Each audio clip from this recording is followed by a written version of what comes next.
Hi everyone, it's Carrie from Garden Rudiments. I wanted to give an update on the Tulip Magnolia trees. We have 2 of them, and every year I get requests for these updates. These trees are so popular. They bloom in the early spring. They're hardy down to zone 5. They're just beautiful trees. Now I want to tell you what we've done as an update to these trees. Last spring, in the early spring, we cut them back very hard.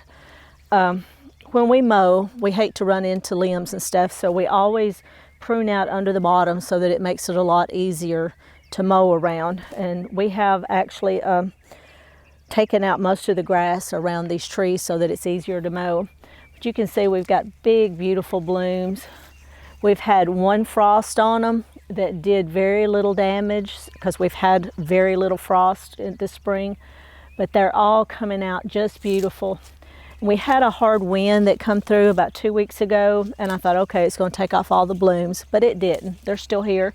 But that 2 weeks ago, they were a lot prettier than they are now, but they have rebloomed. You can see some of them are already dying off, and some of them are just opening. They're just a beautiful, beautiful bush.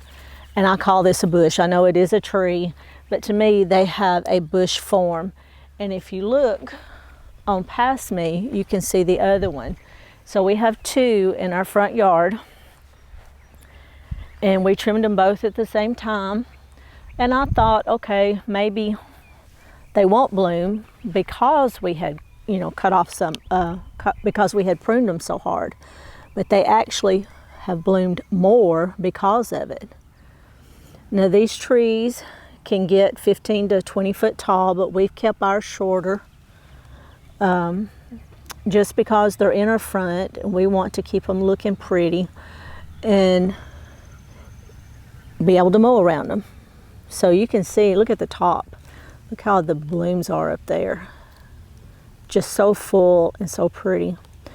But I hope this has shown you how pretty these trees can be. And if you have some planted in your yard, I hope they're doing as well as they are here. These will have some blooms on them all summer. They won't look as full as they do now. And they also bloom before they ever put on their leaves. So right now, ours have already got their green leaves on them. But they just absolutely fill up with blooms. And the whole tree is just covered in them. So they're just a gorgeous, gorgeous tree. So I hope this has helped some. It doesn't hurt to prune them hard. So I hope this may have helped you if you live in a zone that these grow well in. I highly recommend you get them. They're just so pretty to have in your yard as ornaments. Thank you for watching Garden Rudiments, and I'll see you in the next video.